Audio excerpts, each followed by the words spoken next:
Hi, this is Julian Jackson with the Jackson Tracy team. And as you see here on this page, I'm going to be asking you why you haven't considered buying.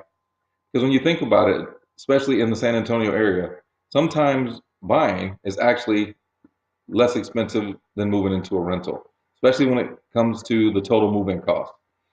I always think about that because there's clients that I've shown rental homes, and after maybe a few months had gone by, maybe a friend of theirs had moved into town and actually bought a home in the subdivision, maybe down the road, a few blocks away.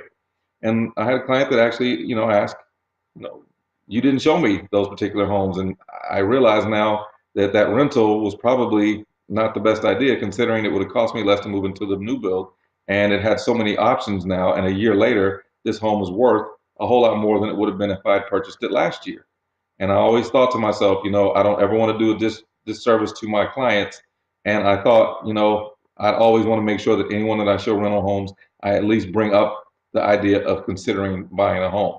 Why? Because when you look at the total move-in cost comparison here, it's going to give you a great breakdown of why sometimes it just makes much more sense to buy, whether it's brand new home or pre-existing, than it does to rent. And especially when we're looking at the San Antonio area. And here's a good cost comparison so you can see exactly why that is.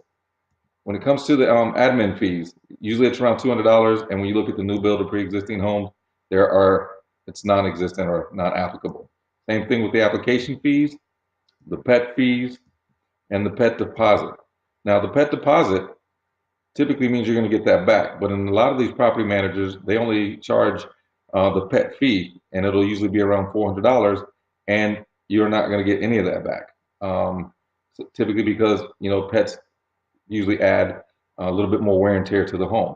Now, if this home was renting for $1,500, then your security deposit is going to be equal to the first month's rent, and then that's 1,500 plus another 1,500 for the rent. And of course, none of those are applicable for the new build or pre-existing homes. And then you look at the earnest money requirement. Obviously, for rentals, that doesn't apply, but this is probably going to surprise you that at least in San Antonio, with a lot of the new build homes, you're looking at $500 to $1,000 for earnest money to hold that home off the market. And in a lot of cases, you're going to get that back and can get it back at closing with the right lender, and your credit and all that stuff is in pretty decent shape. And you'd be surprised, a lot of these lenders today can get you in the homes even if your credit's not perfect and still with no money down. And it doesn't hurt to try to get one of these loan officers or lenders to check it out. And of course, we're going to turn you on to the right people that we work with that can actually do this for you with sometimes as little as zero money down. But just thinking about the move-in cost alone, in most cases, when you add this up, it's $3,650. And when it comes to pre-existing or new build homes, we're looking at what, $1,000. That's $2,650 difference. I mean, just think, what could you purchase for $2,650? Maybe pay off some bills, get some new furniture, maybe buy the interest rate down on the home and make your monthly payment even lower. So when you think about it from that perspective, you're looking at a home that might be larger, nicer. It doesn't have the same wear and tear as a rental, especially if you go with a new build. And as one of my good sales consultants told me when I was looking at new builds was, and then you don't have to worry about picking someone else's toenails out of the carpet. So all those things made me think, I don't ever want to have to work with a client and not at least have mentioned to them that they should consider buying. Of course, it's totally up to you whether you rent or buy.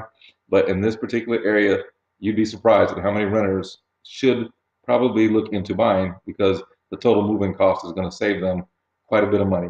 And in this area, that is always a good thing. So keep that in mind when you're out looking at your rental homes. And if at any point in time you decide that buying is a better choice, by all means, whoever is showing you homes with our team is more than willing to take you to those new builds and let you take a look or pre-existing homes.